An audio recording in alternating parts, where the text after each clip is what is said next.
It's a great point, but we'll piggyback it off this comment here in a second. Hey, Dan, 4.99 Super Chat. It's great to see you live again. And what are your thoughts on the R-Truth contract situation? Dan, thank you for the Super Chat. That's a great question.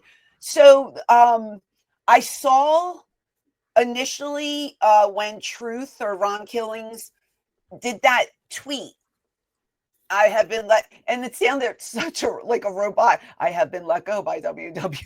It was like robotic or something. Well, he'd say his contract wasn't going to be renewed.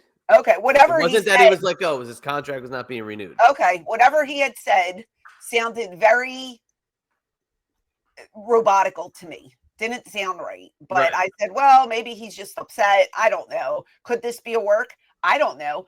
I was kind of torn in the middle of shoot work. I was kind of 50-50 on it. Didn't know which way to go. And then I saw the outpouring of people. And again, it's one of those things like Cody Rhodes. Like, we want Cody. You know what I mean? And everybody was up in arms because everybody loves Truth. Yeah. Right? Oh, yeah. And his character was such a fun thing that everybody was putting over every week. So there's two scenarios. Was it a work just to rile up people, or actually listen to the WWE universe and bring him back? I don't know the truth about Truth. Yeah. Well, just, again, is it a work or is it a shoot? We don't know, because there's, Nick Khan had to get involved to bring him back because maybe Triple H did botch some of the talks with Truth. But again, it just smells of gray area. But, the way he went out, he had a main event against Cena on Saturday night's main event about a month ago, which, you would think then the tweet coming out of my contract's not being renewed, that goes so well together that a vet got a main event send-off on a national television show, and then he's gone. Okay, that made perfect sense. Then there was the public outcry, and then there was the surprise return he had here at the pay-per-view that has caused another stir. I mean, it's been incredible for this guy. And did you see the little vignettes he was doing when he was off? He was posting all these funny little TikTok kind of things, and he kept saying, I'm bored, leave me alone, I'm bored. Because he was doing these funny skits. Like, he had one where somebody was in the car and he put his face up against the car, and he was moving his mouth. He was going with his stupid stuff, but it was funny. And he was just like, let me be on board. And just, it looked like he was just trying to occupy his time because he wasn't on the road anymore. And people were eating it up. He was getting hit after hit after hit. Hold on. We have a super chat. Let me pull that. Can you pull that up? Yes, it's a super chat. I'll bring it up, but we'll come back to it when we're done talking about Truth. Oops, sorry, wrong one. That's all I can say about it. I don't know if it was a work or a shoot. I have no idea. Cutting his hair was, I don't know, different. It's going to be a different look for him. Usually when you come back and reinvent yourself, you do change your look up a little bit. So maybe that's what he was trying to do. Shock value, Yeah. They panned to the crowd after he cut the dreads off, and everybody was like, what's happening? Yeah. Okay.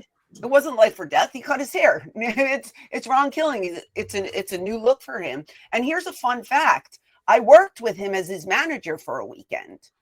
Did you really? I did. I worked for a man named Hermie Sadler, who is a race car driver. Yes. Okay. So Hermie was involved in TNA when I worked for TNA. And I think that's the first time I met Truth. We worked there together. Then we did this show for Hermie, and Hermie put us together for the weekend. And so I was his manager. We had such heat because it was the South, and it was the whole black and white thing, and they don't like that down there. So we were getting heat. And Truth was the best to work. We had the best time. It was so fun. And I popped because I was like, oh, maybe I'll see him again if he comes to the indie scene. If he doesn't sign anywhere, but that was posed to be a huge payday for him wherever he ended up. He was going to be the top guy on the convention scene for probably the next year if he was indeed gone. But back to those Hermie Sadler shows. I went to a bunch of those TNA house shows in Philly, Jersey. they were awesome. I Yeah. mean, they were phenomenal shows, and it wasn't always all, like you said, like all TNA talent. They would have a sprinkle of different people in there. Yep. And those shows were phenomenal back in the day. I wish, I'm sure somebody recorded them at some point, but they were unbelievable. I would love to see my work with Ron, because it's been a minute since I've seen him. But I remember we came in the back after we worked together, and like Scott Armstrong, like everybody was like, "Oh my God, you guys had so much heat. We need to put you on the road." And so I'm like, "Oh, are we going back to TNA as a duo?" But it never happened. So anyway, I wish him the best. I hope that he, because there were also rumors of what he made there, which was, if it's true, it wasn't that great. He deserves much more. So maybe this is leverage. Yeah. Maybe he's, his new deal will be better. And I really hope so, because he's very talented. And he has charisma coming out of every pore of his body. Absolutely. So very happy for Ron Killings. I don't know. It's just weird how we can all be worked. You know what I mean? Oh, absolutely. The secret is safe. Because usually somebody leaks something or something comes out.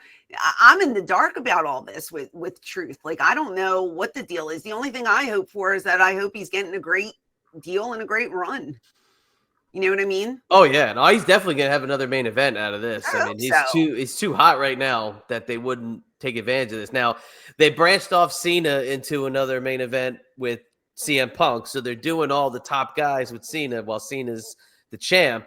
And the big thing about it is that it's in Saudi Arabia, and CM Punk has been vocal in the past about the Saudi Arabia factor in WWE. So maybe when they come back, maybe John Cena and Truth get another round. But yeah, right now it's Punk and Cena.